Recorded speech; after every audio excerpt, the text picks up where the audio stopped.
want him to do with the pain?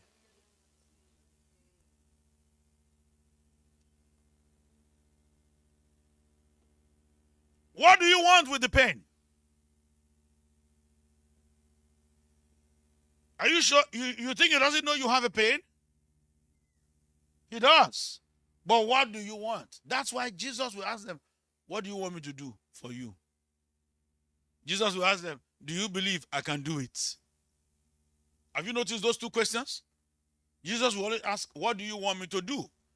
Is that not so? Huh? He looked at Bartimaeus, blind man, and said, what do you want me to do? What do you want me to do for you? The man was blind, but he's still asking, what do you want me to do? He looked at another two blind people who came and they were running after him, and he said to them, do you believe I can do it? So, in your prayer requires, number one, that you know what you want. Oh, come on. And then number two, that you believe in what you want. You believe that what you want, that you are telling him, you want him to do it, that you believe. It's not enough. It's not enough to just say, can't you see me? No, he saw you. What do you want? And do you believe in what you are asking that he will do it?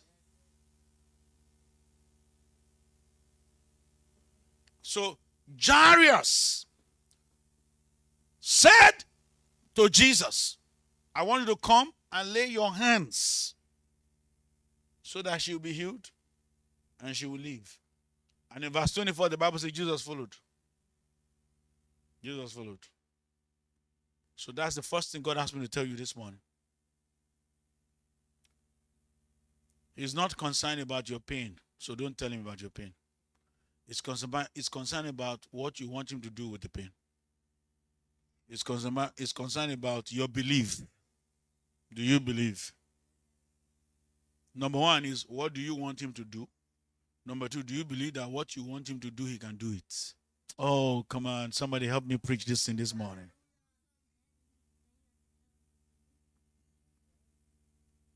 So tell him what you want. This guy is going to join me, start preaching soon. Yeah. Tell him what you want. And believe that what you say you want, he's able to do it. That's the first thing. Are you know what I'm saying? Can you hear me this morning? So every day for the remaining days of this year,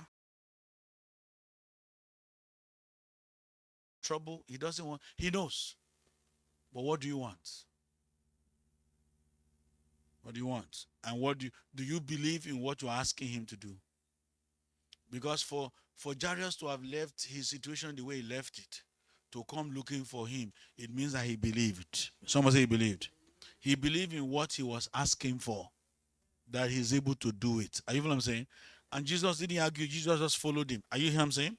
Now, if you now look at something else happened, that's the second thing God told me that I need to tell you this morning.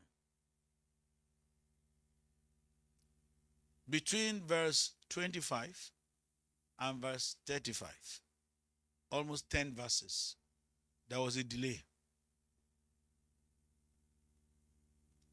There was a delay. Somebody else came and got a miracle and intercepted Jesus, delayed Jesus. You feel what I'm saying? Now, you know what that means. When you have expressed your desire, you have expressed your faith, and you found out that Jesus is already following you and is going with you to your house. Are you know what I'm saying? And then on the way to your house, you are not at home yet. Somebody now stopped Jesus. Now, that means you become anxious, isn't it? God said, don't be anxious. Oh. No. Calm down. Be still. No. Calm down. So that brings me to the second thing God asked me to tell you this morning. It's not enough to know what you want. It's not enough to believe in God that is able to do what you want. You must also know what God is saying to you.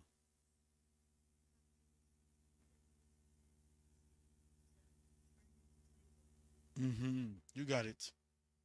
You see, this guy is really getting my notes. So watch this. In verse 36, they came and said, don't trouble the master anymore. The girl is dead. The master had, when they told him, the man had what he said. And Jesus looked at him and said, Jairus, this is what I want to say to you. Don't be afraid. Just believe. Look at your neighbor and say, don't be afraid. Just believe. Say it again. Don't be afraid. Just believe. Don't be afraid. Just believe. Don't be afraid. Just believe. In other words, don't change what you desire. Don't change what you believe. Keep believing what you believe. Don't change what you believe. Don't change what you desire.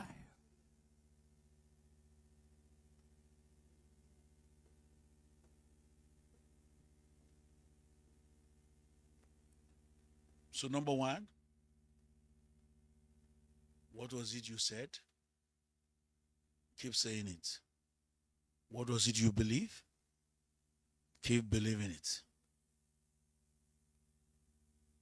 What is it God told you? Keep saying it. Keep believing what God says to you.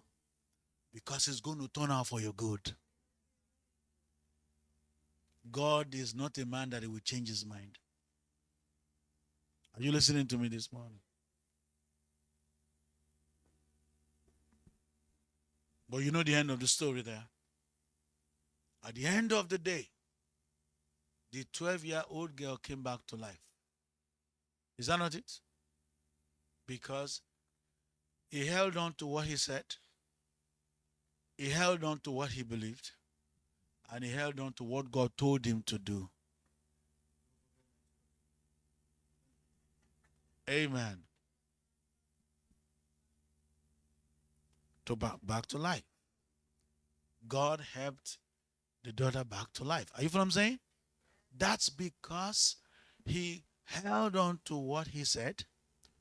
He held on to what he believed. He held on to what God told him, and he kept believing it. He that endureth to the end shall be saved. Hebrews chapter 6 as I close, and then we'll take the communion. Hebrews chapter 6, verse 11 and verse number 12. Okay, let me start it from verse 10. Hebrews chapter 6 from verse 10. It says, for God is not unjust to forget your work and labor of love, which you have shown towards his name